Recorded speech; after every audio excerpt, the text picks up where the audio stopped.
Hello everyone, welcome to the third session of chemistry. आज आपके chemistry का first chapter का 11th का थर्ड सेशन चलने जा रहा है। हमने first and second lecture complete किया। उसके अंदर हमने पूरा बेसिक देखा, मतलब लॉज कैसे होते, टोटल 6 लॉज थे वो अच्छे से देख लिए।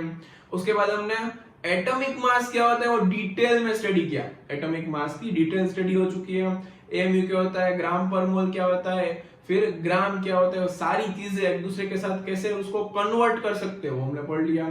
अब देखो एनसीईआरटी में एक लाइन लिखी थी कि भाई एक एएमयू इज इक्वल टू इतना ग्राम होता है, तो प्रूफ करके दिखाया कि आपको एक AMU is equal to 1.66 into 10 to the power -24 gram. Okay, अब हमने average atomic mass last time पढ़ा था और मोलेकुलर मास भी पढ़ा था। अब मोलेकुलर मास आप 9th स्टैंडर्ड से पढ़ते हैं ना, मोलेकुलर मास में इश्यू नहीं है। एवरेज एटॉमिक मास का मैंने डीपीपी में 2 क्वेश्चंस दिए थे, वो दो क्वेश्चंस में यहाँ पे डीपीपी के सॉल्व करने जा रहा हूं। देखो एक क्वेश्चन कुछ ऐसा था कि भाई ब्रोमीन 7935 ऐसा एक आइसोटोप है, दूसरा ब्रोमीन का ये आइसोटोप है, इसका एबंडेंस अर्थ के ऊपर 49.7% है, इसका एबंडेंस है 50.3%। इसका हमें एवरेज एटॉमिक मास निकालना है। एकदम सिंपल कैलकुलेशन है। देखो आपको कुछ नहीं करना है, 49.7% ऑफ 79 प्लस 50.3% ऑफ 81 इतना निकालना है। 49.7 में से मैंने ऐसे पॉइंट निकाल दिया, परसेंटेज का 100 और एक 0 पॉइंट निकालने के बाद मल्टीप्लाई बाय 79 प्लस 50.3 में से पॉइंट निकाल दिया, नीचे लगा दिया 1000 मल्टीप्लाई बाय 81। ये कैलकुलेशन करने के बाद पहले इसको सोल्व करो फिर उसको सोल्व करो, कैलकुलेशन अपने हिसाब से कर सकते हो। आंसर आएगा 80.006 एएमयू या फिर आप यूनिफाइड मास मतलब यू बोल सकते हो। ये उसका आंसर था 80.006। तो ये आपको क्लियर होना चाहिए। फिर सेकंड क्वेश्चन, इसका शॉर्ट में बता देता हूं कैसे करना है। देखो इसमें क्या करना था, थोड़ा सा उल्टा क्वेश्चन था। आपको आइडेंटिफाई करना है कि भाई इसका परसेंटेज कितना है और इसका परसेंटेज कितना है। अब आप इसको 2 वेरिएबल से भी सॉल्व कर सकते हो, 1 वेरिएबल से भी सॉल्व कर सकते हो। इसको मैंने एज्यूम कर लिया x, तो इसको मैं एज्यूम करूंगा 100 माइनस x%। ये कितना है x%, तो ये हो जाएगा 100 माइनस x%, क्योंकि मैक्सिमम परसेंटेज कितने होते हैं 100। 2 वेरिएबल से भी हो सकता है करना है तो, लेकिन ये इजी रहेगा आपके लिए ना। क्या करना है, x% of 16 plus 100 minus x% of 18 is equal to 16.2। क्योंकि एवरेज एटॉमिक मास इस टाइम हमें पता है, हमें परसेंटेज नहीं पता है, उल्टी प्रोसेस करनी है हमें। देखो x upon 100 into 16 plus 100 minus x upon 100 into 18 is equal to 16.2। इसमें से x की वैल्यू आप ट्रांसपोज कर सकते हो। आपका मैथ्स अच्छा होना चाहिए। x का आंसर आएगा 90% और 100 माइनस x मतलब x यहाँ पे मिल गया, इसको हमने x एज्यूम किया था, मतलब इसका आंसर कितना हो गया 90%। इसके ऊपर से निकालेंगे तो मिल जाएगा x मिलेगा 90% और ये हो जाएगा 10%। ठीक है। अब एक इंफॉर्मेशन आपके लिए संभाल के रखना, कई बच्चों को इसमें डाउट था, वो मुझे पूछ रहे थे, मैसेजेस आ रहे थे, बता देता हूं। देखो यहाँ पे आंसर था आपका 16.2। तो इन दोनों में से कौन से आइसोटोप का एबंडेंस ज्यादा मिला? ऑब्वियसली इसका ज्यादा मिला, क्योंकि इसका जो आंसर है वो इस वैल्यू के ज्यादा नजदीक है। ठीक है, मतलब जिसका मास नंबर ज्यादा होगा उसका एवरेज मतलब इसका परसेंटेज ज्यादा होगा, उसी मास नंबर के आजू बाजू में आपका आंसर आएगा। ठीक है, यहाँ पे देखो ये तो दोनों अप्रोक्सीमेटली इक्वल था, मतलब आंसर बीच में मिला। तो यहाँ पे आप देखो एक क्वेश्चन में लास्ट में कह रहे क्लोरीन 1735, क्लोरीन 1737, इसका एबंडेंस था 75%, इसका एबंडेंस था 25%, अर्थ के ऊपर एबंडेंस ज्यादा था, तो इसका आंसर आपको मिला था कितना 35.5। इट मींस भाई देखो जिसका एबंडेंस ज्यादा है उसके मास नंबर के आजू बाजू में आंसर मिल रहा है। इतना क्लियर हो रहा है? बस तो ये लॉजिक लगाना था और कुछ है नहीं इसके अंदर, आप आसानी से कर सकते हो। फिर थोड़े से कॉम्प्लेक्स क्वेश्चन है लेकिन अभी बेसिक पोर्शन चल रहा है और लास्ट में करेंगे पूरा चैप्टर खत्म हो जाने के बाद मिसलेनियस क्वेश्चंस एकदम परफेक्ट सब मिक्स मिला के ऐसे क्वेश्चंस करेंगे। अभी के लिए बेसिक में इतना, ठीक है। इसको जल्दी से नोट डाउन कर लो, अगर किसी बच्चे ने नहीं किया, आंसर नहीं आया तो कर लो। इसका एबंडेंस 90% और इस आइसोटोप का एबंडेंस 10%। नोट डाउन कर लीजिए इतना। चलो इतना नोट डाउन हो गया, मैं इसको इरेज करने जा रहा हूँ। अब कई बच्चों को यह भी डाउट था कि सर आपने लास्ट टाइम बताया था कि कार्बन का एटॉमिक मास 12 AMU मान लिया गया। अब देखो बच्चों, ये आपके लेवल का नहीं है, फिर भी मैं आपको बता रहा हूँ कि भाई ये 12 AMU कैसे हुआ। सिंपल सी चीज थोड़ी सी आपको देखनी पड़ेगी, एक फोटोग्राफ भी दिखाऊंगा, उसके अंदर आप देख के आसानी से बोल सकते हो क्या है। देखो क्या डाउट था कि भाई सर ने लास्ट टाइम बताया था कि 12 AMU कार्बन के 1 एटम ऑफ कार्बन का मास था, 1 एटम ऑफ C12 आइसोटोप का मास कितना था? 12 AMU। अब एक इंस्ट्रूमेंट से फाइंड आउट हुआ है, इंस्ट्रूमेंट का नाम है मास स्पेक्ट्रोमीटर। इंस्ट्रूमेंट का नाम है मास स्पेक्ट्रोमीटर। अब मैं 3 के काउंट पे यहाँ पे एक इमेज आएगी, वो इमेज आपको अच्छे से देखनी है। मैं इसमें थोड़ा सा एक्सप्लेन करूंगा, आपके लेवल का नहीं है, भूल जाना है कुछ नहीं, सिर्फ आपको इतना याद रखना था कि C12 आइसोटोप के एक एटम का मास 12 AMU इस इंस्ट्रूमेंट की कैलकुलेशन के ऊपर से फाइंड आउट हुआ है। लेकिन इंस्ट्रूमेंट दिखा रहा हूं, अच्छे से देख लेना एक बार। चलो 1 2 3 पिक्चर आ रही है, उसको अच्छे से ऑब्जर्व करो। उसके अंदर आपको दिख रहा होगा कि भाई एक जगह से इनलेट करते हैं एलिमेंट के सैंपल को, एक जगह से इनलेट करते हैं, फिर ऊपर हीटर रखा है, मतलब वहां से हीट होता है। हीट होने के बाद नीचे इलेक्ट्रॉन का बीम आ रहा है, देख रहे हो सब अच्छे से? इलेक्ट्रॉन का बीम आ रहा है देखो अच्छे से एक बार। उस बीम की हेल्प से आपका जो एलिमेंट होगा, फॉर एग्जांपल यहाँ पे कार्बन का सोच लें, वो कार्बन का जो होगा वो एलिमेंट पूरा आयोनाइज हो जाएगा, मतलब आयन में कन्वर्ट हो जाएगा। धीरे धीरे धीरे वो आगे बढ़ेगा। फिर देखो आयोनाइज हो गया, फिर वो 2 प्लेट में से पास हो रहा है आयोनाइज होके, ठीक है, आयंस में कन्वर्ट हुआ। अब आगे जाके एक मैग्नेटिक फील्ड में से वो पास हो रहा है। अब नीचे लिखा हुआ है, अब मैग्नेटिक फील्ड में से पास होने से क्या होगा, वो कुछ चार्ज होगा, पार्टिकल आपका कुछ निकलेगा, वो चार्ज पार्टिकल होगा, क्योंकि आयोनाइज हुआ है। आयोनाइज होने के बाद या तो पॉजिटिव चार्ज आता है या तो नेगेटिव चार्ज आता है ना। क्या होगा इसके अंदर, अगर आप मैग्नेटिक फील्ड में से पास करेंगे तो जो एकदम लाइटर पार्टिकल, लाइटर आयन होगा, उसके अंदर तो सब है, कार्बन के सारे आइसोटोप डाल दिया, C12 C13 C14, इसमें से जो लाइटर होगा वो ज्यादा डेविएट करेगा। सिंपल सी चीज है, हल्का आदमी जल्दी नीचे गिर जाता है, ज्यादा मुड़ जाता है, सिंपल फ्लेक्सिबल होता है ना। कार्बन का जो एकदम लाइटेस्ट पार्टिकल होगा वो एकदम ज्यादा डेविएट करेगा, और ज्यादा डेविएशन की वजह से हमें पता चलेगा कि इतना मास, मतलब देखो फॉर एग्जांपल वहां पे 5-6 रेज आ रहे हैं, ऐसा समझ। अगर आप ऐसा समझे कि भाई यहाँ से कुछ यहाँ पे ऐसे रेज आ रही है, 3 4 5 6 ऐसी रेज आ रही है ना। ये रेज में से क्या होगा, जो ये समझ लो कि भाई ये C12 की है, ये भी C12 की है, ये भी C12 की है, ये 13 की है, ये 14 की है, ऐसे समझ लो। तो जो C12 की रेज होगी वो लाइटेस्ट है, इन सब के कंपैरिजन में लाइटेस्ट होता है, तो वो मैग्नेटिक फील्ड में से पास होने के बाद सबसे ज्यादा डेविएट करेगा नीचे।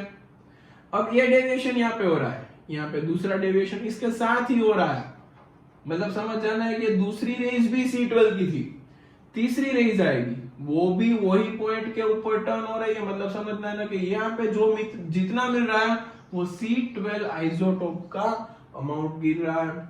फिर आपको यहाँ पे C13 थोड़ा सा हैवीएस्ट है, तो क्या होगा, थोड़ा सा दूर गिरेगा, मतलब C13 फॉर एग्जांपल यहाँ पे गिरा, ये जो ज्यादा डेविएट हुआ, ज्यादा मुड़ गया क्योंकि लाइट वेट था, अब ये थोड़ा सा भारी है, मतलब थोड़ा आगे जाके गिरेगा।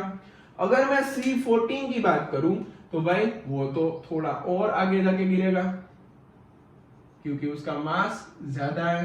यहाँ पे आ गया C14, अब इसका अमाउंट आपको मिल रहा है बहुत ज्यादा, तो आपको समझ जाना है कि इसका एबंडेंस ज्यादा है, तो कार्बन को फिक्स कर दिया। फिर उसके ऊपर से पता चला कि इतना हैवी है और कंप्यूटर मतलब वहां पे डिटेक्टर लगा है, कंप्यूटर के ऊपर से वो एटम का यहाँ पे जो मास आया होगा वो ऑटोमेटिकली आइडेंटिफाई कर लेता है, क्योंकि इंस्ट्रूमेंट है उसके अंदर सारी टेक्नोलॉजी से। इस तरह से मास स्पेक्ट्रोमीटर वर्क करता है। तो इसका वर्किंग मैंने बता दिया। आप हायर स्टडीज में सीखेंगे, अगर कोई आगे जाता है 12th के बाद मतलब कोई एक प्रॉपर फील्ड में जाता है तो उसके अंदर आपको ये चीज सीखने को मिलेगी, इंस्ट्रूमेंट हैंडलिंग करने को मिलेगा आपको लेबोरेटरी में। तो ये था मास स्पेक्ट्रोमीटर। मतलब कई बच्चों को डाउट था कि भाई sir 12 AMU is equal to ये कहां से आया, तो ये बता दिया आपको। सिर्फ इतना ही याद रखना है कि 12 AMU एक एटम ऑफ कार्बन का मास है और कुछ नहीं, और वो सिर्फ मास स्पेक्ट्रोमीटर में से आया है, बस डन। ये मैंने वर्किंग बताया। फिर कंप्यूटर ऑपरेट करता है सब कुछ, मतलब ये सारी चीजें आपको डिटेक्शन के कंप्यूटर में डिटेक्शन हो जाएगा इसके अंदर, ठीक है। ये नोट डाउन करने की जरूरत नहीं थी। चलो एक बार अच्छे से ऑब्जर्व करो, एक बार वीडियो रिवाइंड करके देखो उसके अंदर इंस्ट्रूमेंट कैसा है। बस यही चीज हो रही है उसके अंदर। यहाँ पे कुछ मैग्नेटिक फील्ड लगाई होगी, यहाँ से मतलब हीट करने के बाद आयोनाइज होने के बाद रेज आगे जाते हैं, सिंपल इतना ही था। देख लिया सबने। चलो अब हमारा नेक्स्ट टॉपिक के ऊपर जा रहे हैं, एक बार अच्छे से ऑब्जर्व कर लो सब लोग। चलो बच्चों, तो आपने मास स्पेक्ट्रोमीटर देख लिया। मास स्पेक्ट्रोमीटर क्या होता है, उसके कैलकुलेशन सिंपल सा था, लेकिन उसके अंदर आपको कुछ जानने की जरूरत नहीं, कंफ्यूज होने की भी जरूरत नहीं है। सिर्फ याद रखना है कि एक एटम का, कार्बन के एक एटम का मास 12 AMU होता है और वो मास स्पेक्ट्रोमीटर की हेल्प से मेजर हुआ ना। अब हम स्टार्ट करने जा रहे हैं वेरी इंपॉर्टेंट टॉपिक, मोल कंसेप्ट। अब बच्चे इसमें बहुत ही ज्यादा कंफ्यूज होते हैं, मोल आने पे डर जाते हैं, क्वेश्चन छोड़ देते हैं। अच्छे से यहां से देखना आगे के 6-7 वीडियो, उसमें आपको एकदम क्लियरेंस हो जाएगा, सारी चीजें मिल जाएगी, पूरा क्लियर हो जाएगा आपको, ठीक है। मोल कंसेप्ट में हम क्या क्या इंक्लूड करेंगे, तो पहले मोल 3 टर्म्स में समझेंगे हम, इन terms of quantity, in terms of mass, in terms of volume. ये खत्म होने के बाद आपको एम्पेरिकल फॉर्मूला, मॉलिक्यूलर फॉर्मूला वो पढ़ाया जाएगा। उसके बाद लिमिटिंग रिएजेंट, एक्सेस रिएजेंट वो पढ़ाया जाएगा। उसके बाद आपको स्टोइकियोमेट्रिक कैलकुलेशन सिखाई जाएगी, प्रिंसिपल ऑफ एटॉमिक कंजर्वेशन, सारी चीजें 6-7 लेक्चर में कंप्लीट करेंगे। उसके बाद आपका होगा कंसंट्रेशन टर्म्स और फिर ये चैप्टर हमारा फिनिश होगा, ठीक है। एक बार फिर से बोल देता हूँ, साथ में रहना यहाँ से अच्छे से, एक भी वीडियो मिस मत करना। अगर आगे के 2 वीडियो नहीं देखे तो प्लीज पहले वो 2 वीडियो जाके एक बार देख लो ना। व्हाट इज मोल, तो मोल एक ऐसा बोलते हैं कि भाई यूनिट है जिससे क्वांटिटी मेजर होती है कि भाई इतने मोलेक्यूल है, इतने एटम है, वो मोल की हेल्प से हमें इजीली पता लग जाता है। फिर ऐसा बोला जाता है कि उसके ऊपर से मास भी पता लग सकता है, वॉल्यूम भी पता लग सकता है, तो हम सब सीखेंगे इसके अंदर ना। बेसिक डेफिनेशन क्या है, it is the amount of substance, यहां से आप देख सकते हो clearly, it is the amount of substance that contains as many entities. अब ये एंटिटीज क्या है, तो एंटिटीज के लिए आप केमिस्ट्री में बोल सकते हो कि भाई यहाँ पे ये लोग एटम्स की, मॉलिक्यूल्स की, आयंस की बातें कर रहे हैं। As many entities as there are in exactly 12 gram of C12 isotope, C12 isotope के 12 ग्राम ले लो, उसके अंदर जितने भी एटम्स होते हैं उतने एटम मतलब 1 मोल, ठीक है। यहाँ पे मोलेक्यूल की बात नहीं होगी क्योंकि C12 के अंदर तो एटम होंगे, लेकिन आगे आपको H2O का पूछे तो सेम होगा कि भाई C12 आइसोटोप के अंदर जितने एटम होते हैं उसको क्या बोलते हो आप, 1 मोल बोलते हो। जितने छोटे छोटे छोटे एटम होते हैं उसको आपको क्या बोलना है, 1 मोल बोलना है। मॉलिक्यूल साइंस सीखेंगे आगे, अभी कार्बन है और एटम की बात हो रही है, मतलब एटम। एंटिटीज का मीनिंग होता है केमिस्ट्री में एटम्स, मॉलिक्यूल्स एंड आयंस, और इन तीनों के साथ आपको डील करना है इस चैप्टर में। तो सिंपल 12 ग्राम C12 आइसोटोप में जितने छोटे छोटे छोटे छोटे पार्टिकल्स होते हैं, एटम्स होते हैं, उतनी एंटिटीज को बोलते हैं हम 1 मोल। तो भाई ऐसा बोल सकते हैं 1 मोल इज इक्वल टू क्या होगा, C12 आइसोटोप के अंदर जितने छोटे छोटे एटम्स होते हैं उसको क्या बोल दिया, 1 मोल। उसके अंदर एटम होते हैं 6.022 into 10 to the power 23 atoms. Carbon का 12 ग्राम सैंपल ले लो, उसके अंदर इतने एटम्स होते हैं क्या ये number of atoms in 12 gram sample of C12 isotope. C12 isotope का सैंपल, उसका 12 ग्राम, उसके अंदर छोटे छोटे पार्टिकल, उसका मतलब 1 मोल, उसका मतलब इतने पार्टिकल। अब कई बच्चों को डाउट होता है कि सर ये डिजिट आया कहां से, तो इसका भी प्रूफ मिलेगा लास्ट टाइम की तरह। ये कैसे कैलकुलेट करना है वो हम देखेंगे। मैं यहां से नीचे से कैलकुलेशन स्टार्ट कर रहा हूं, इतना नोट डाउन कर लेना। 1 2 एंड 3 में स्टार्ट करने जा रहा हूं। देखो आपको पता है 1 AMU इज इक्वल टू क्या होता है, तो लास्ट टाइम आपने देखा था 1 AMU is equal to 1.66 into 10 to the power minus 24 gram. Okay, अगर मैं इसको क्लियर वे में लिखूं, थोड़ा सा डिवीजन अच्छा करके 1.66057788 ऐसा है, ठीक है, एक्चुअल नंबर ऐसा है 1.66057788 into 10 to the power minus 24 gram. Okay, 1 AMU is equal to this much of gram।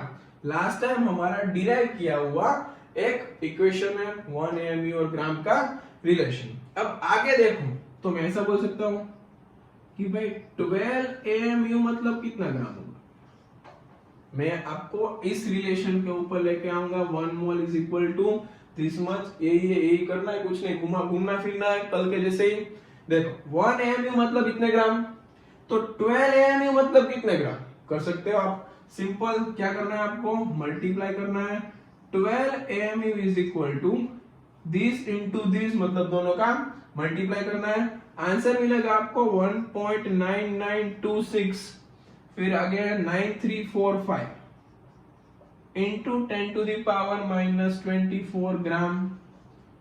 मतलब ये हो गया आपका 12 AMU, मतलब यहाँ पे 12 AMU आपका फाइंड आउट हो गया। ओके, ये क्लियर ना। आगे देखो, आगे क्या करना है आपको, इसके ऊपर वाला पोर्शन पूरा मैं हटा रहा हूं, एक बार अच्छे से देख लेना ऊपर वाला पोर्शन। चलो इसको मैं इरेज कर रहा हूं।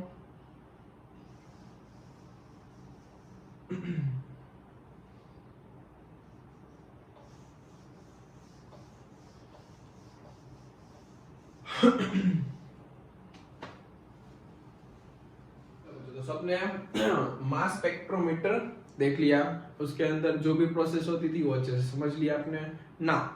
आपका most important topic mole concept इस चैप्टर का। आगे से 6-7 लेक्चर में यही कॉन्सेप्ट चलने वाला है।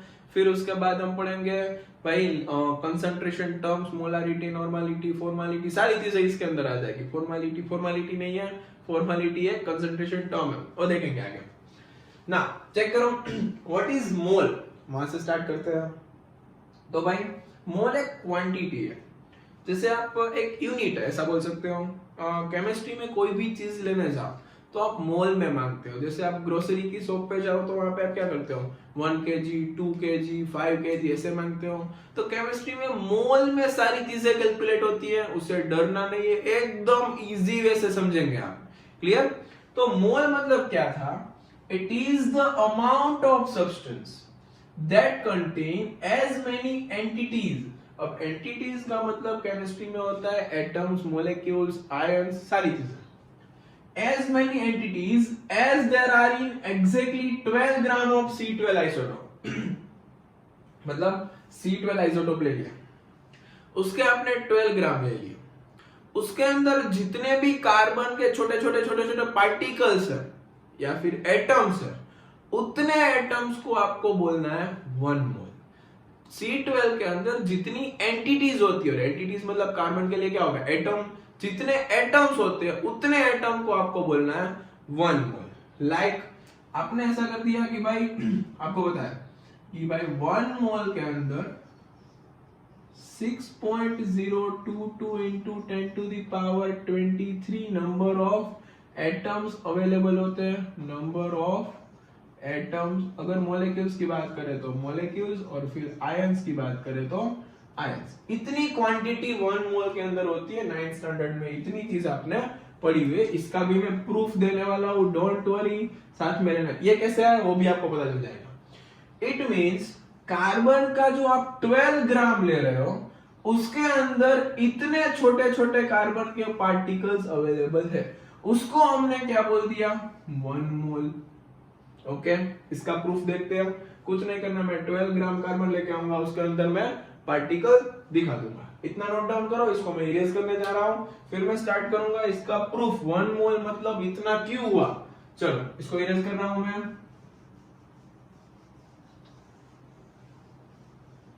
हम ये 3 टर्मिनोलॉजी में पढ़ेंगे, इन terms of quantity, in terms of mass and in terms of volume. ये तीनों चीजें काम की आपके लिए।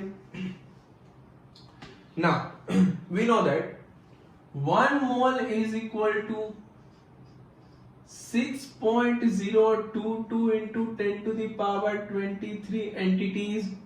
Okay. अब इसको प्रूफ करना है। लास्ट टाइम हमने एक रिलेशन लिया था 1 AMU, यहां से मैं स्टार्ट करूंगा। लास्ट टाइम जहां से क्या था, प्लीज आगे का वीडियो नहीं आपने देखा तो एक बार देख लीजिए।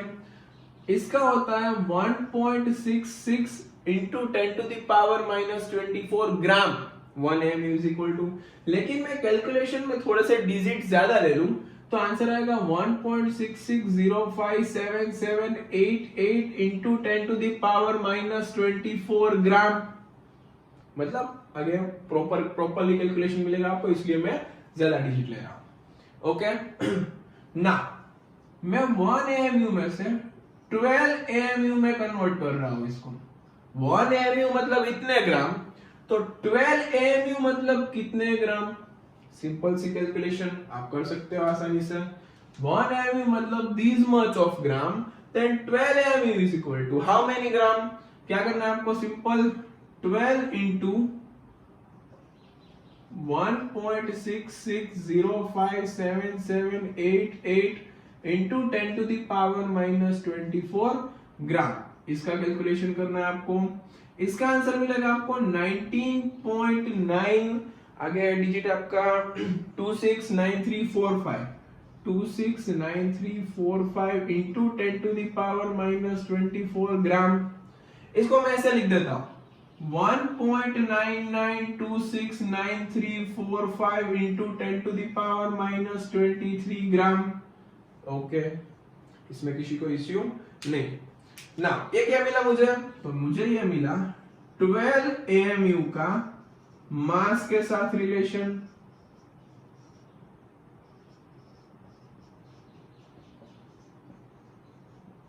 ओके, ये था 1 AMU is equal to this much of gram, then 12 AMU is equal to this much of gram. Easy. Now 12 AMU क्या है, 12 AMU मतलब मास ऑफ, देखना अच्छे से, mass of 1 atom of C12 isotope. We know that, last time हमने किया था, अभी भी हमने दिखाया, कार्बन के एक एटम का मास 12 AMU होता है। सिंपल। तो ये क्या हुआ, यहां पे लिख देता हूं mass of 1 atom of C12 isotope in AMU। तो ये क्या हुआ, mass of 1 atom of C12 isotope in gram. कुछ नहीं किया मैंने, 12 AMU को ग्राम में कन्वर्ट किया और कुछ किया ही नहीं मैंने। तो हमें इतना रिलेशन मिल गया कि भाई 12 AMU के इतने ग्राम होते हैं। अब ऊपर की कैलकुलेशन में मिटा रहा हूं, फिर ये ऊपर से कंटिन्यू करते हैं। सिर्फ इतना आपको देखना है अभी, 1.992693 into 10 to the power -23 gram. ये क्या, mass of 1 atom of C12 isotope in gram. तो मैं ऐसा बोल सकता हूं कि भाई 1 एटम ऑफ C12 आइसोटोप का मास इन ग्राम इतना होता है।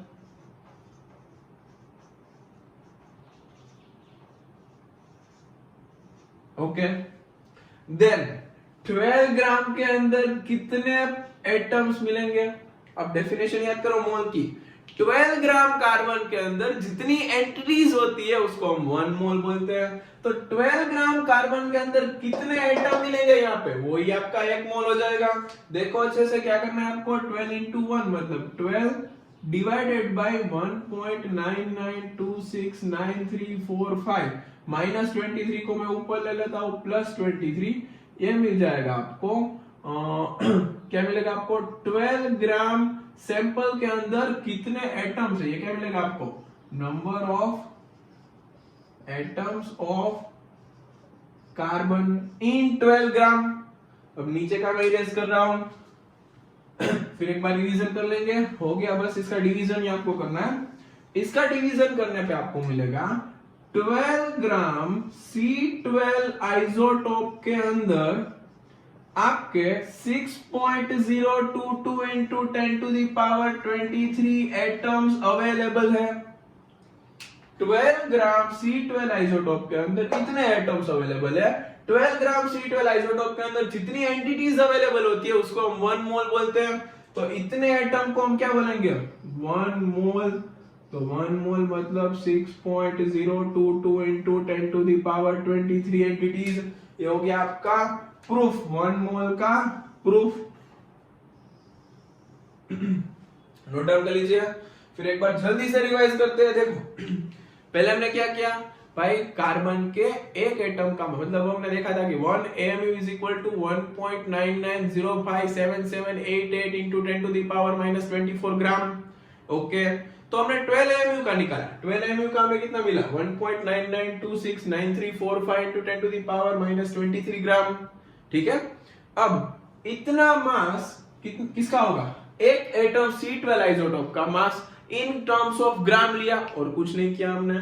तो 12 ग्राम में कितनी एंटिटीज होगी वो मैंने फाइंड कर लिया। तो मुझे मिल गया कि 12 ग्राम C12 आइसोटोप में इतने एटम्स होते हैं और 12 ग्राम में जितनी एंटिटीज होती है उसको हम क्या बोलते हैं, 1 मोल। तो आपको 1 मोल में इतने पार्टिकल्स होते हैं उसका प्रूफ मिल गया। क्लियर एकदम। अभी भी किसी को डाउट है तो प्लीज वीडियो को रिवाइंड करके देखो। I don't have that much of energy right now. 2 बार समझा दिया मैंने, प्लीज एक बार पीछे जाके देख लो।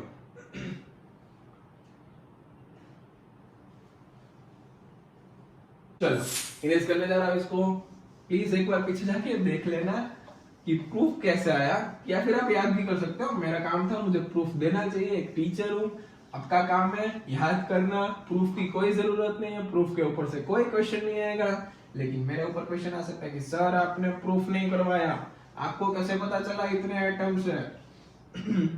ओके चल नाउ आपको मोल 3 टर्मिनोलॉजी में समझना है। मोल को 3 टर्मिनोलॉजी में समझना है। Terminology number 1, mole in terms of quantity, mole in terms of mass, mole in terms of volume. 3 terminology में समझना है, mole in terms of quantity, in terms of mass and in terms of volume. जिसमें हम start करेंगे from mole in terms of quantity. आज के lecture में उतना ही करना है, कुछ मैं डेप्थ में नहीं जाऊंगा, मैं तीनों के ऊपर अलग अलग लेक्चर बनाऊंगा। ठीक है, अगर पॉसिबल है मतलब इन दोनों के ऊपर कंबाइंड लेक्चर बन जाएगा, क्योंकि आज तो मैं स्टार्टिंग में वो क्वेश्चन करने थे, मास स्पेक्ट्रोमीटर दिखाना था, प्रूफ देना था, इसलिए एक हो पाएगा। नेक्स्ट लेक्चर में हम इन दोनों के ऊपर क्वेश्चन करेंगे और ये अच्छे से समझेंगे। आज सिर्फ आपको ये समझना है इन टर्म्स ऑफ क्वांटिटी। तो जल्दी से हेडिंग डाल दीजिए, mole in terms of quantity, mole in terms of quantity. ना सिंपल एकदम प्रॉपर कैलकुलेशन से स्टार्ट करते हैं। आपको कोई बोले 1 डजन, तो आप क्या बोलते हो, ओके 12 पीसेस, सबको पता है। 1 डजन में कितने पीस होते हैं, 12 पीस होते हैं, सबको पता है। अगर मैं आपको ऐसा बोल दूं कि मेरे पास 36 पीस है, टोटल 36 पीस है किसी चीज के, तो वो कितना डजन होगा। सिर्फ इतना ही क्वेश्चन पूछा मैंने, इजी क्वेश्चन है एकदम। क्या करेंगे आप, 36 को 12 से डिवाइड कर देंगे, फटाक से बोल देंगे कि भाई 3 डजन है। ठीक है, इसको मैं मान लेता हूं x। देखना मैं इसकी कैलकुलेशन कैसे कर रहा हूं, वही कैलकुलेशन आपको मोल में लगानी है। सिंपल देखो, x इज इक्वल टू क्या आएगा, टोटल 36 पीस, और आपका रेफरेंस क्या है, 1 dozen is equal to 12 piece.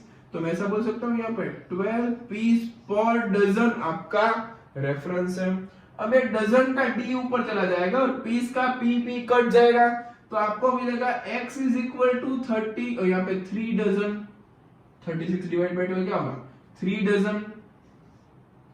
तो आपने फाइंड आउट किया कितने डजन थे। अब इधर आते हैं, अब आपको पता है थोड़ी देर पहले हमने प्रूफ किया कि भाई 1 मोल इज इक्वल टू क्या होता है, 1 मोल इज इक्वल टू कोई भी चीज के 6.022 into 10 to the power 23 atoms या तो मॉलिक्यूल्स या तो आयंस। क्लियर एकदम। अब आपको कोई ऐसा पूछे कि भाई इतने मॉलिक्यूल्स, मतलब इतने आपके पास कोई, चलो ऐसा पूछ ले कि मेरे पास टोटल अभी 12.044 into 10 to the power 23 number of atoms है, तो उसके कितने मोल्स होंगे। अब मोल्स को हम डिनोट करते हैं स्मॉल एन से। आज से आपको याद रखना है स्मॉल एन मतलब मोल, ओके ना। अब एक बात बतानी रह गई थी, देखो ये 6.022 इंटू 10 टू द पावर 23 को एवोगैड्रो नंबर बोलते हैं। क्या बोलते हैं, एवोगैड्रोस नंबर। अभी एक एवोगैड्रो कांस्टेंट है, दोनों के बीच में थोड़ा सा डिफरेंस है, लेकिन वो हम आगे पढ़ेंगे। ये क्या है, एवोगैड्रो नंबर। तो ये मतलब एवोगैड्रो नाम के साइंटिस्ट ने ये सब कुछ पॉइंट किया था, उसके ऊपर से उसका नाम दिया एवोगैड्रो नंबर। उसको हम शॉर्ट में capital N A, Avogadro number ऐसे रिप्रेजेंट करते हैं, एन ए। ठीक है, वो आपको याद रखना है इतना ना।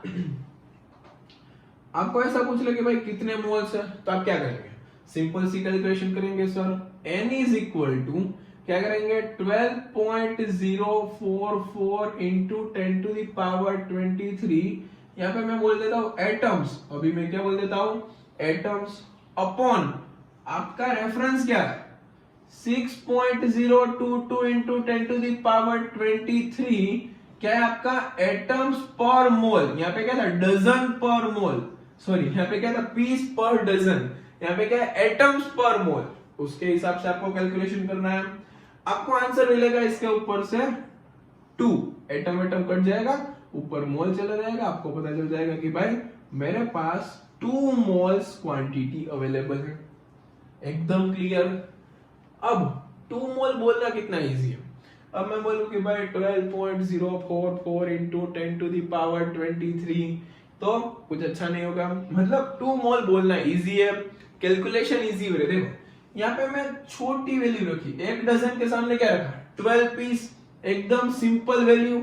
लेकिन यहाँ पे एक मोल के सामने इतनी सारी, क्योंकि एटम मॉलिक्यूल आयन इतने छोटे होते हैं कि ज्यादा अमाउंट उसके साथ में रखने से आपको जो क्वांटिटी मिलनी है वो एक क्वांटिटी, मतलब एक फिक्स क्वांटिटी होनी चाहिए। ज्यादा नंबर, मतलब यहाँ पे ज्यादा आइटम्स लेने पड़ेंगे तब 1 मोल होगा। यहाँ पे सिर्फ 12 पीस लिए, क्योंकि बनाना ले लो या फिर एप्पल ले लो या फिर पेड़ ले लो, सारी बड़ी चीज है, एटम्स एकदम छोटी चीज है। छोटी चीज के लिए ज्यादा अमाउंट ले लिया तो हम 1 मोल बोल सकते हैं।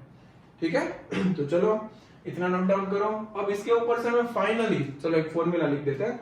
नंबर ऑफ मोल्स का फॉर्मूला मिलता है, ये फॉर्मूला आपका फर्स्ट फॉर्मूला है, और आगे जाके इसका इतना यूज करना है कि भाई पूछना भी मत, कई सारे क्वेश्चन इसके ऊपर करने हैं।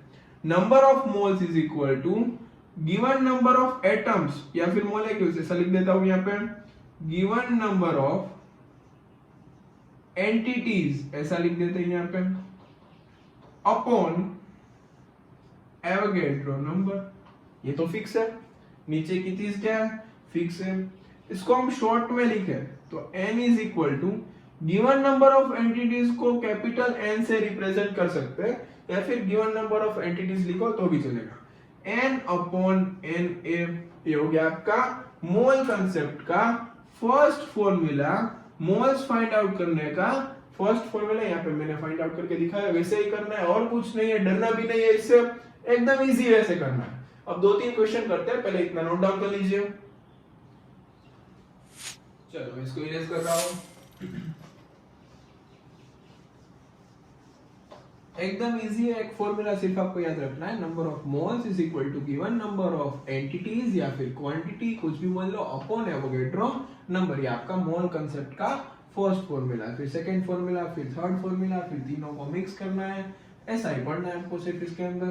तो यहाँ पे हम लिख देते हैं number of moles is equal to given number of particle upon Avogadro number. ये आपका फर्स्ट फॉर्मूला है। इसके ऊपर से ऐसा भी बना सकते हो, आपको नंबर ऑफ पार्टिकल्स पूछे तो आप बोल सकते हो number of moles into Avogadro number, और एवोगैड्रो नंबर की वैल्यू फिक्स है, कितनी है 6.022 into 10 to the power 23। Simple, एकदम इजी। क्वेश्चन करते हैं इसके ऊपर। देखो क्वेश्चन कुछ ऐसा है, फिर डीपीपी भी मिलेंगे इसके। देखो how many moles are there in, simple question है, सबको कमेंट बॉक्स में आंसर डालना है। How many moles are there in 12.044 into 10 to the power 23 number of sodium atoms। Sodium के मेरे पास इतने एटम है, तो कितना मोल होगा? जल्दी से कमेंट बॉक्स में आंसर डालो। ये क्वेश्चन करने के लिए आपके पास है सिर्फ 10 सेकंड, 10 सेकंड में हो जाना चाहिए। अभी किसी का तो आंसर आ गया, हो गया, कुछ नहीं देखना, सिर्फ इसके ऊपर से डिवाइड कर दो। सिंपल था एकदम। क्या करना था आपको, मैं यहाँ पे करने जा रहा हूँ 1, 2 एंड 3। देखो number of moles is equal to given number of quantity या फिर entity upon Avogadro number. Simple, easily निकल गया आपका कि भाई यहाँ पे आ गया 2 मोल्स। चलो इस क्वेश्चन को मैं थोड़ा सा चेंज करता हूँ। क्वेश्चन को मैं ऐसे चेंज करता हूँ, how many moles are there in, उतना कॉमन है समझ लेना, 12.044 into 10 to the power 20 number of sodium atoms। तो भाई इसका आंसर तो बच्चे अच्छे है, मतलब दे देंगे, कोई इश्यू नहीं है इसमें। लेकिन मैं जो चीज बताने जा रहा हूँ वो काम किए, याद रखना अच्छे से। देखो n इज इक्वल टू क्या होगा, 12.044 into 10 to the power 20 upon 6.022 into 10 to the power 23 is equal to 2 into 10 to the power minus 3 moles। अब 10 to the power minus 3 को हम क्या बोलते हैं, मिली। तो इसको ऐसा भी लिख सकते हैं 2 मिली मोल्स। याद रखना, इसको लीटर को जैसे मिलीलीटर लिखते थे वैसे ही ये क्या हो गया 2 मिली मोल्स। और 2 मिली मोल्स को हम ऐसे भी लिख सकते हैं 2m मोल्स, स्मॉल m लिखना है। तो बस इतनी सी बात थी इस क्वेश्चन में, बता दिया ना। थर्ड क्वेश्चन आपको ट्राई करना है, ये हो गया फर्स्ट क्वेश्चन, ये हो गया सेकंड क्वेश्चन। थर्ड क्वेश्चन का भी आंसर आपको कमेंट बॉक्स में डालना है। जल्दी से रेडी रहना, पेन और कॉपी लेके, और सारी चीजें नोट डाउन करते रहना। ओके, क्वेश्चन कुछ ऐसा है, how many molecules are there, how many molecules are there in 5 moles of water। आपके पास वाटर के 5 मोल्स है। अब मोल्स और मोलेक्यूल्स को रिलेट मत करना, मैं आगे डिफरेंशिएट करके दिखाऊंगा, रिलेट मत करना। चलो जल्दी से इसका आंसर बताओ, 5 मोल वाटर के अंदर वाटर के कितने मोलेक्यूल्स अवेलेबल होते हैं? चलो डन, हो गया इजी। मैं लिखने जा रहा हूँ, कमेंट बॉक्स में आंसर चाहिए कंपलसरी। अभी बाकी तो वीडियो पॉज करो, कमेंट बॉक्स में आंसर डालो। देखो number of moles is equal to given number of particle upon Avogadro number. हमें फाइंड करना है नंबर ऑफ मोलेक्यूल। पार्टिकल मतलब यहाँ पे मोलेक्यूल ले सकते हैं, एटम है तो एटम ले सकते हैं, आयन है तो हम आयन ले सकते हैं। तो क्या होगा n into Na, n कितना है 5, ये कितना होता है 6.022 into 10 to the power 23। इसका आंसर आ जाएगा 30.11 into 10 to the power 23 molecules of water are available in 5 moles of water। Water के 5 मोल के अंदर इतने छोटे छोटे छोटे छोटे मोलेक्यूल्स अवेलेबल होते, इतना फील करो। वाटर मैंने 5 मोल ले लिया, तो इतने छोटे छोटे छोटे छोटे मोलेक्यूल्स अंदर अवेलेबल होते। 10 to the power 23 मतलब बहुत ज्यादा वैल्यू है। चलो इतना नोट डाउन करो। नेक्स्ट क्वेश्चन मैं लिखने जा रहा हूं, इजी क्वेश्चन है और इसका भी आंसर आपको कमेंट बॉक्स में बताना है। ये मोस्ट प्रोबेबली हमारे 2 क्वेश्चन बाकी है लास्ट, फिर आपको डीपीपी मिल जाएगी। एकदम इजी डीपीपी है, सॉल्व करनी है और नोट्स और ये डीपीपी मुझे सेंड करनी है। ओके चलो नेक्स्ट क्वेश्चन है आपका, क्वेश्चन थोड़ा सा इजी है। How many number of ions are there in 2 moles of Mg+2। मेरे पास Mg+2 आयंस के 2 मोल है। आयंस भी एक एंटिटी है ना, एनायन केटायन सब कुछ जो आयंस है वो एक एंटिटीज है। तो इसके अंदर कितने आयंस अवेलेबल है वो आपको सिर्फ बताना है। चलो कमेंट बॉक्स में आंसर डालो जल्दी से, क्या होगा इसका आंसर। 1 2 3 मैं स्टार्ट करने जा रहा हूं, देखना इधर। देखो आयंस देखने 2 मोल्स के अंदर फॉर्मूला तो सिंपल है, number of moles is equal to given number of entities upon Avogadro number 2 is equal to n upon 6.022 into 10 to the power 23, n will be 12.044 into 10 to the power 23। इतने ions मेरे पास Mg+2 के available है। कितना moles है आपका 2 moles. अब आगे का जो मैं लास्ट क्वेश्चन देने जा रहा हूं, अगर कोई बच्चा वो कर लेता है तो बहुत ही अच्छी बात है, लेकिन क्वेश्चन करने के लिए हमें थोड़ा सा बेसिक चाहिए। इसको मैं इरेज कर रहा हूं, पहले मैं थोड़ा सा बेसिक आपको समझा रहा हूं, इधर नोट डाउन करके डालना है, 9th का ही है, ठीक है। जल्दी से इसको इंपॉर्टेंट नोट करके डाल दो, काम का है, भूलना नहीं है 2 साल में इसको। देखो आपने ये सुना होगा x नीचे a ऊपर z, 2 दिन से हम लिख रहे हैं इसको, आज भी लिखा था कल भी लिखा था, मतलब आइसोटोप के अंदर, मतलब जितने भी आइसोटोप है उसके अंदर ये लिखते थे। अब x क्या होता है, देखो ये बेसिक है, नेक्स्ट क्वेश्चन करने के लिए आपको इसकी जरूरत पड़ेगी, इसके लिए मैं दे रहा हूं, और डीपीपी के लिए भी आपको इसकी जरूरत पड़ेगी। x क्या है, एक एलिमेंट है, कोई भी एलिमेंट होगा उसकी जगह पे। ए क्या होता है, ए को बोलते हैं हम एटॉमिक नंबर, ओके।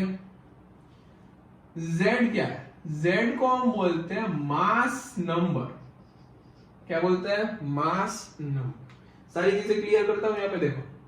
अब एटॉमिक नंबर आपको पता है, एटम का एक स्पेसिफाइड नंबर है, उसको एटॉमिक नंबर बोलते हैं। अब कोई भी न्यूट्रल स्पीशीज, मतलब ऐसे न्यूट्रल, यहाँ पे देखो पॉजिटिव चार्ज भी नहीं है, यहाँ पे नेगेटिव चार्ज भी नहीं है, ये एकदम न्यूट्रल है, मतलब इसके ऊपर 0 चार्ज है। अभी न्यूट्रल स्पीशीज में एटॉमिक नंबर जितना होता है उतने ही नंबर ऑफ प्रोटॉन्स होते हैं, उतने ही नंबर ऑफ इलेक्ट्रॉन्स होते हैं। मतलब मैं ऐसा बोल दूं कि सपोज हम इसका एटॉमिक मास अभी 20 है, तो इसके अंदर प्रोटॉन भी 20 है, इलेक्ट्रॉन्स भी 20 है, वो याद रखना। चलो अब आगे देखा जाए तो ए क्या होता है, ए मतलब आपका हो जाएगा भाई, यहाँ पे लिख देते हैं 0, मतलब आपको दिखे। ए मतलब एटॉमिक मास हो गया, जेड मतलब होता है मास नंबर। मास नंबर का मीनिंग होता है नंबर ऑफ, मास नंबर को बोलते हैं जेड, जेड का मतलब होता है number of proton plus number of neutron. एक स्पीशी के अंदर जितने प्रोटॉन होते हैं, जितने न्यूट्रॉन होते हैं, उन दोनों का एडिशन क्या होता है, मास नंबर। कई टीचर इसको ही क्या बताते हैं, एटॉमिक मास।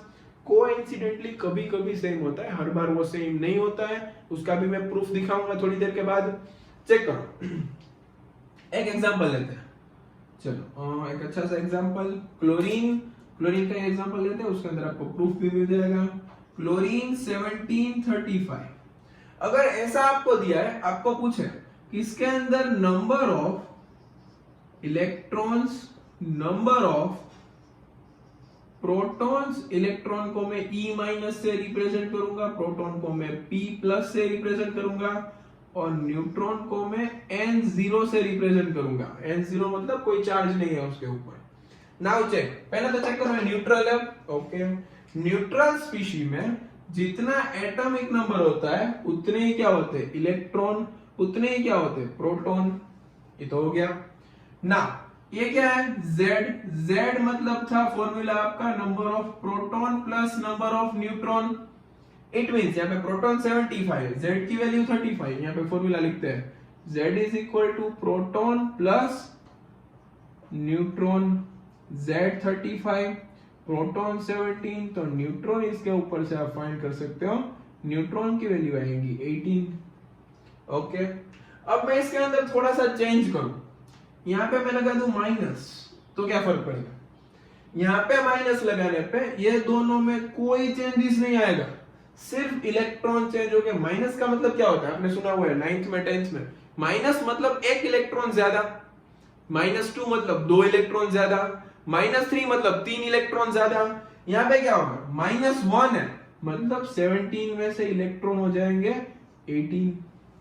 अगर यहाँ पे +1 होता तो 17 में से एक कम हो जाता और हो जाता 16। मतलब पॉजिटिव मतलब क्या होता है, एक इलेक्ट्रॉन का लॉस हो गया, नेगेटिव मतलब क्या होता है, एक इलेक्ट्रॉन गेन हो गया। तो बस ये बेसिक सी चीज आपको समझनी थी। अब देखो क्लोरीन का एटॉमिक, मैंने बोला था ना प्रूफ दूंगा, ये मास नंबर है। मास नंबर का मीनिंग होता है प्रोटॉन न्यूट्रॉन का एडिशन और कुछ नहीं।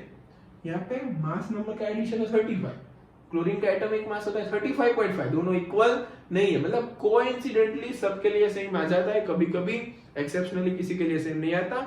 इसलिए आपको एटॉमिक मास वो ट्रिक से याद रखना है और मास नंबर इसमें आपको गिवन होगा। ठीक है, ऐसी स्पीशी नहीं देगी जिसमें आपको मास नंबर गिवन नहीं होगा, मतलब डोंट वरी, ये बेसिक पढ़ लो। अब आगे का क्वेश्चन मैं लिखने जा रहा हूं, इतना नोट डाउन करो। नेक्स्ट क्वेश्चन में लिखने जा रहा हूं, इसके अंदर ये इंपॉर्टेंट नोट थी, element, atomic number, mass number. Atomic number मतलब प्रोटॉन एंड इलेक्ट्रॉन, जितने मतलब जितना एटॉमिक नंबर होता है उतना ही प्रोटॉन होता है, उतने ही इलेक्ट्रॉन होते हैं। और जितना मास नंबर होता है इट मींस के प्रोटॉन न्यूट्रॉन का सम है। क्लियर एकदम? इरेज करने जा रहा हूं मैं इसको, एक एग्जांपल भी दे दिया मैंने, इसके क्वेश्चंस भी मिल जाएंगे आपको डीपीपी में, ये कॉन्सेप्ट भी मैंने पढ़ा दिया इंपॉर्टेंट नोट डाल के ना। अब एक बहुत ही अच्छा क्वेश्चन देखना, इसको मैं ऐसे ही रख रहा हूं लेकिन मैं चेंज कर रहा हूं। How many number of ions थे, उसकी जगह पे मैं ऐसा कर रहा हूं, how many number of proton, neutron and electron are there in 2 moles of Mg+2।